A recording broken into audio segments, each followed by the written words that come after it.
रामनवमी यानी भगवान श्री राम का जन्मदिन है। तब हम भगवान राम के जीवन की बारे में कुछ बात करेंगे, इनके जीवन के बारे में कुछ अभ्यास करेंगे। तो अगर हम भगवान राम के समग्र जीवन के फलस्वरूप देखें तो दो महत्वपूर्ण कार्य उन्होंने किए थे। एक तो राम राज्य की स्थापना, जिनके बारे में मैंने पहले वीडियो बनाया है कि राम राज्य की क्या कल्पना थी, राम राज्य कैसा था, राम राज्य कैसे आ सकता है। और दूसरा कार्य था अश्वमेध यज्ञ। आज मैं इसके बारे में आपके साथ बात करने वाला हूँ कि प्रत्येक अवतार हम देखें, भगवान ने जब जब अवतार लिए, जब जब भगवान अवतार लेते हैं पृथ्वी पर, तो उनके दो महत्वपूर्ण उद्देश्य होते हैं। एक तो परित्राणाय साधुना और दूसरा विनाशाय च दुष्कृताम धर्म संस्थापनार्थाय। यानी कि स्वयं भगवान गीता में भगवान कृष्ण ने कहा है कि जब जब पृथ्वी पर अधर्म बढ़ता है तो मैं साधु सज्जनों का रक्षण के लिए और अधर्म का नाश करने के लिए इस पृथ्वी पर जन्म लेता हूँ। तो भगवान के जन्म के दो उद्देश्य होते हैं, तो संत साधु पुरुषों के रक्षण के लिए और दूसरा अधर्म का नाश करने के लिए। आज काफी लोग, कहीं लोग, लगभग मेरे ख्याल से 5-6 से भी ज्यादा लोग ऐसे हैं कि हमारे भारत में ही कि जो अपने आप को भगवान बताते हैं। वो कहते हैं कि मैं भगवान हूँ, कि मैं भगवान का अवतार हूँ। मगर कोई भगवान है कि नहीं, भगवान का जन्म है कि नहीं, तो उनका निरीक्षण को, उनको पहचानने की क्या कसौटी है, हम कैसे उनको पहचान सके। तो ये दो बात है स्वयं भगवान कृष्ण ने गीता में की। तो ये वो जो अपने आप को भगवान बताता है, जो अपने आप को भगवान कहता है, वह उसने क्या संत साधु सज्जनों की वो रक्षण करता है, ऐसा कार्य वो करता है, वो चाहे किसी भी तरह। और दूसरा तो इसने क्या अधर्म का नाश करके धर्म की स्थापना की। ऐसे कुछ कार्य किए कि धर्म की स्थापना बढ़े, धर्म का प्रचार हो, धर्म का रक्षण हो और धर्म का बढ़ावा हो। सही अर्थ में लोग धर्म को समझे, सही अर्थ में धर्म की स्थापना। अगर ये दो बात है उनके जीवन में तो यह भगवान का अवतार है, वरना वो झूठा है। तो आज ऐसा कोई व्यक्ति मेरे ख्याल से तो नहीं दिखाई देता कि एक ऐसा कार्य आज किसी ने किया हो। और जो जिस व्यक्ति ने ऐसा कार्य किया है और जो भी भगवान है, वो कभी भी अपने मुख से नहीं बोलता कि मैं भगवान हूँ। उनके कार्य ही बता देते हैं कि वो इसका अवतार है। तो ऐसे भी महान पुरुष हो गए हैं हमारे भारत में कि जिन्होंने ये कार्य किया है, मगर कभी वो अपने मुख से नहीं बोले। खैर जाने दे, इनकी बात में अभी नहीं करना। मगर मेरा कहने का उद्देश्य तो है कि ईश्वर भगवान राम ईश्वर थे, भगवान का अवतार था। तो इनके दो कारण थे। एक तो उन्होंने राक्षसों का संहार करके, रावण के द्वारा समग्र पृथ्वी पर से राक्षसों का निकंदन करके उन्होंने अधर्म का नाश किया।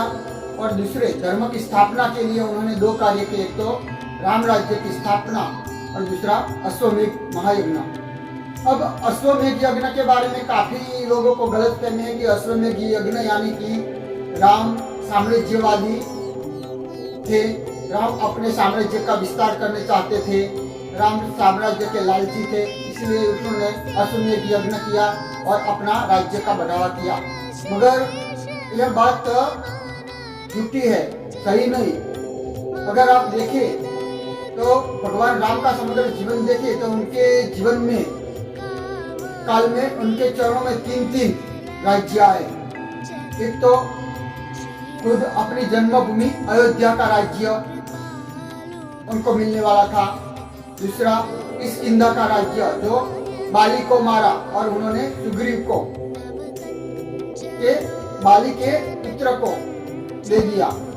तीसरा सोने की लंका जो महान आज का अमेरिका जैसा राज्य था कि सोने का, कि ये देखकर स्वयं लक्ष्मण भी भ्रमित हो गए थे। लक्ष्मण ने कि कहाँ का भैया है, सोने की लंका हम क्यों ना ले। तो आप यह प्रसंग जानते हैं कि भगवान राम ने क्या उनका उत्तर दिया कि जब सारा हाथी हम दे देते तो अंकुश अपने पास क्यों रखे कि उनका जो नाना खाता वो अपने पास क्यों रखे। तो मेरे कहने का मतलब कि ऐसे तीन महान राज्य भगवान राम के चरणों में आए, फिर भी वो अपने सिद्धांत पर अटल रहे, वो थोड़े भी चलित नहीं हुए। उन्होंने अपना मन सहज भी चलित नहीं होने दिया और ठुकरा दिया। ऐसे भगवान राम क्या अपने साम्राज्य का विस्तार करने के लिए ऐसा अश्वमेध यज्ञ कर सकते हैं। तो अश्वमेध यज्ञ के अर्थ कुछ और था। अश्वमेध यज्ञ यानी कि अश्व एक विचारधारा का प्रतीक था, देव विचार का प्रतीक था कि राम अश्वमेध यज्ञ के द्वारा समग्र विश्व में त्याग, प्रेम, कर्तव्य प्रणता, अस्मिता जैसे देवी विचार की स्थापना करना चाहते थे। और इसी विचार के लिए उन्होंने उसी विचार की विश्व में स्थापना करने के लिए, देवी राज्य की स्थापना करने के लिए राम ने अश्वमेध यज्ञ किया था।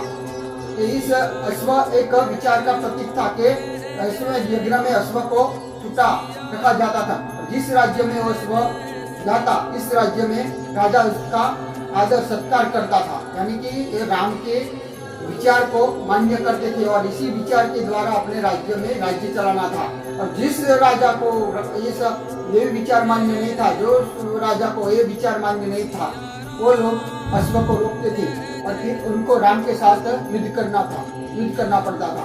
तो यही इस अश्वमेध यज्ञ का मतलब कि समग्र विश्व में राम देवी विचार की स्थापना करना चाहते थे। तो इनके पीछे समग्र मानव जाति की कल्याण की भावना थी। अश्वमेध यज्ञ के जरिए राम समग्र राष्ट्र में सुख शांति, समग्र विश्व में सुख शांति, प्रेम, करुणा ऐसे मूल्यों की स्थापना करना चाहते थे।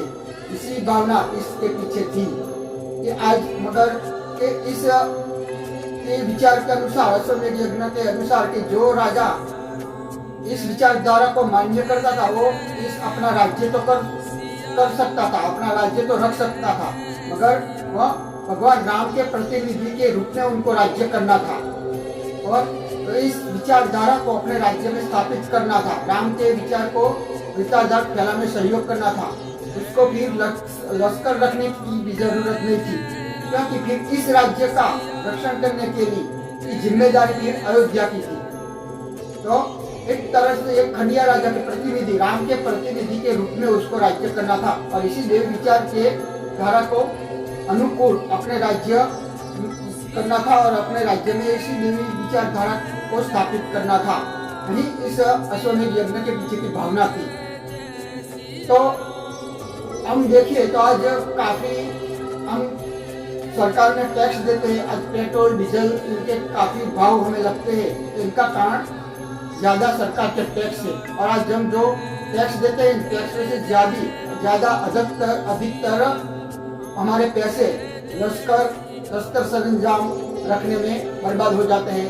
कभी कभी युद्धों में भी खरबों कहीं लाखों करोड़ों अरबों रुपये बर्बाद हो जाते हैं। यदि समग्र विश्व में एक ही विचारधारा स्थापित हो, एक ही ये विचारधारा स्थापित हो, तो विश्व में से युद्ध, अशांति, मतभेद खत्म हो जाए और विश्व में सुख शांति और कल्याण की स्थापना हो।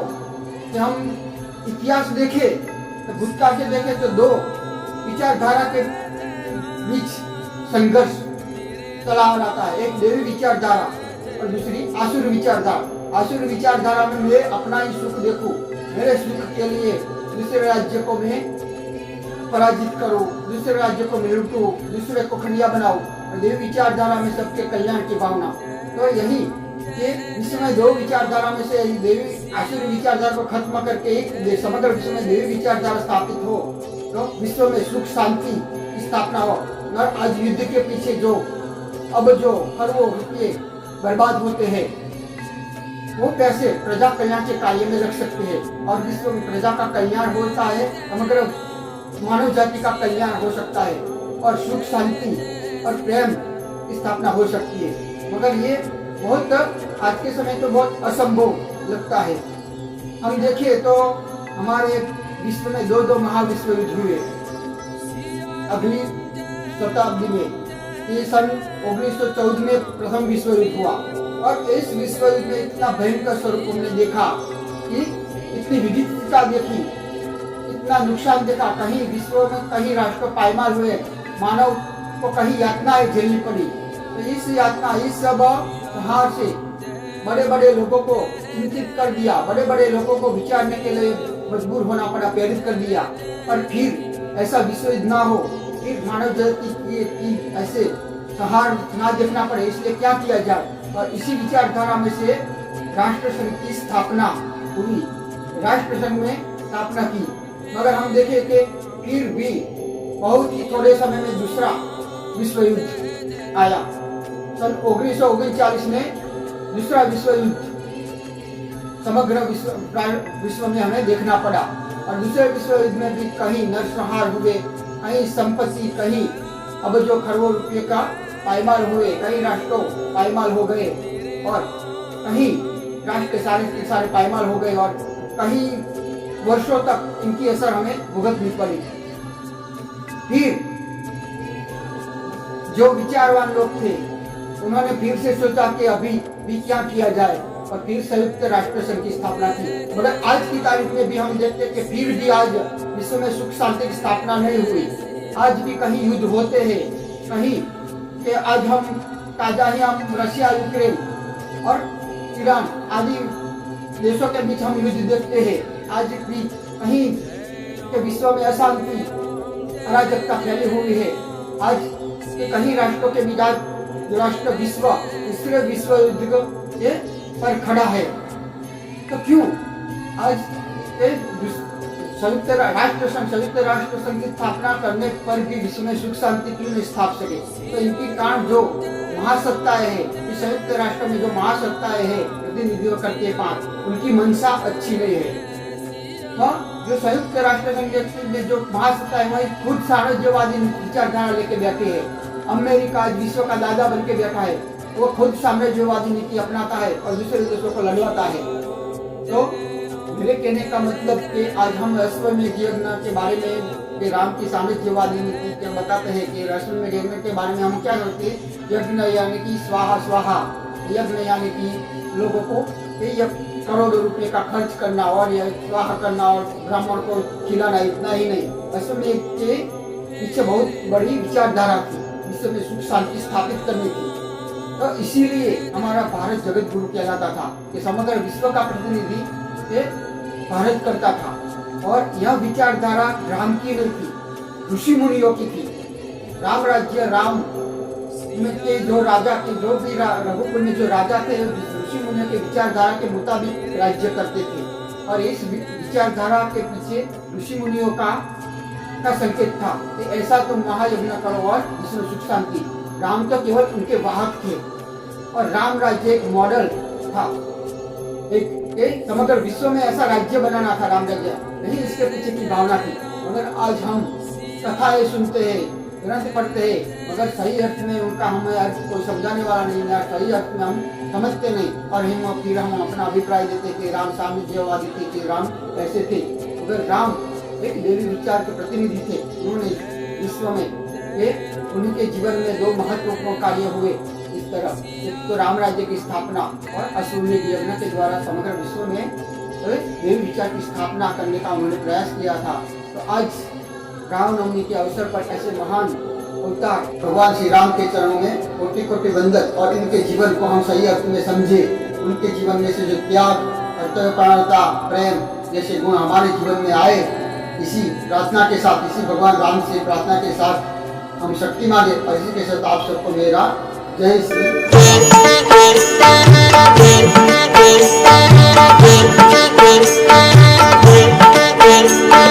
जय सिया राम, जय जय सिया राम, जय सिया राम, जय जय सिया राम, जय सिया राम, जय जय सिया राम, जय सिया राम, जय जय सिया राम। श्री गुरु चरण सरोज रज निज मन मुकुर सुधारि।